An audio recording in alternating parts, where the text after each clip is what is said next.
کافر ز پویشه ملت می پویشه ورکه گزده پا بلا وهمه. د فتحې د 5مې کلیزې را رسېدو په درشل کې د غزني دهیک ولسوالۍ کې د تیر شل کلن اشغال پر مهال د تللو شهیدانو په یاد لویه غونډه ترسره شوه. په دغه ناسته کې د دهیک ولسوالۍ مجاهدینو ډلګۍ مشرانو د شهیدانو د کورنۍ غړو او عامو خلکو برخه درلوده. ویناوالو په خپلو خبرو کې د شهید په مقام خبرې وکړې او اوسنی اسلامي نظام یې د دوی د سپېڅلو وینو په څاڅکو راغلی نظام وباله. یو خاص شفاعت چې شهید وي د خپلې کورنۍ دفاع کوي.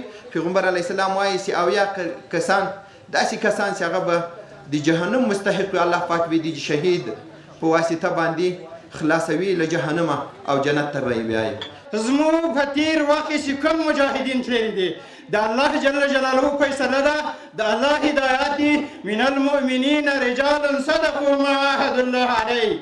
هغه کسان وړاندې هغه خلک ځوانان دي، هغه نر ده چې د الله په دفاع کې شهید شي او د الله د دفاع د شهید ملګري په څنګ کې ودرېږي.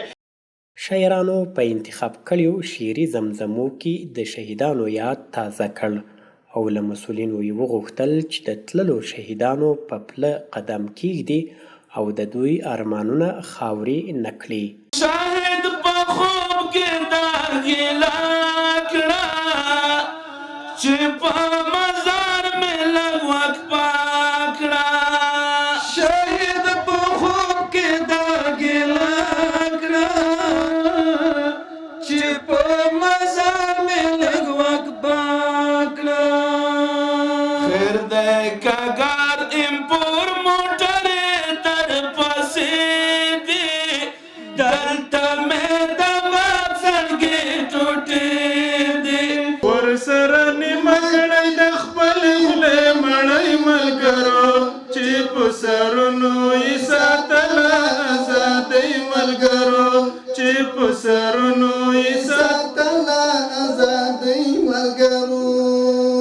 په دغه ناسته کې د اسلامي امارت مسؤلینو زیاته کړه هڅه کوي په هیواد کې په میراث ورپاتې شوو ناخوالو او ستونزو ته حل لارې ولټوي. دوی له خلکو وغوښتل چې د راغلي اسلامي نظام شکر ادا کړي او کلک ملاتړ یې وکړي.